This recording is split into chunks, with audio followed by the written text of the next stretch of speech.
बिस्मिल्लाहिर्रहमानिर्रहीम। अस्सलाम वालेकुम। नवीद चौधरी स्वीडन से हेल्थ और फिटनेस में। दोस्तों, हमारे मुल्क में बदकिस्मती से इस वक्त बहुत सारी ऐसी औरतें, हमारी बहनें, बेटियां घरों में बैठी हुई हैं जिनके रिश्तों की प्रॉब्लम हो रही है। तो मैंने कुरान पाक से एक ऐसा नुस्खा ढूंढा है, एक ऐसा दम ढूंढा है कि जो अगर आप आपके घरों में करेंगे तो आपके लिए रिश्ते की बहुत ज्यादा आसानी पैदा हो जाएगी। आपको ये 2 नंबर डकोसले बाबे जो हैं या लोगों को पैसे दे के दम करवाने की जरूरत नहीं है। कुरान पाक हमारे पास जब मौजूद है, हम खुद इसको पढ़ सकते हैं। तो आप इसको जरूर खुद भी पढ़ें, तर्जुमे के साथ पढ़ें। और ये दम जो मैं आपको बताने लगा हूं बड़ा आसान है, हर एक को पता है। सूरत यासीन जो है बहुत आसान है पढ़ने में भी।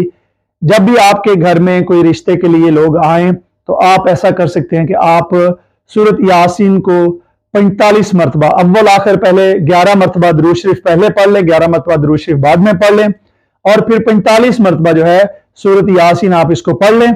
उसके बाद आप इसको जो है वो दम कर दें। आप जो खाना मेहमानों को पेश कर रहे हैं या आप कोई जो चाय वगैरह या पानी वगैरह पेश कर रहे हैं तो आप उस पर दम कर दें।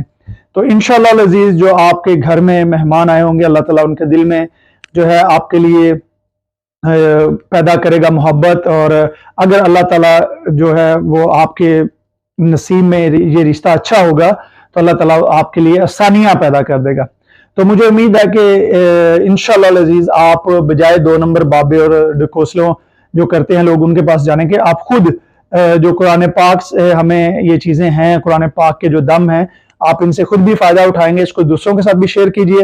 अगर आपको वीडियो पसंद आए तो मुझे फॉलो कर लें, सब्सक्राइब कर लें, ताकि मैं आपके लिए और भी अच्छी अच्छी वीडियो लेके आऊँ तो आपको पहले मिलती रहें। मुझे अपनी दुआ में याद रखिए और अपने घर वालों का सबका ख्याल रखिए। बहुत शुक्रिया।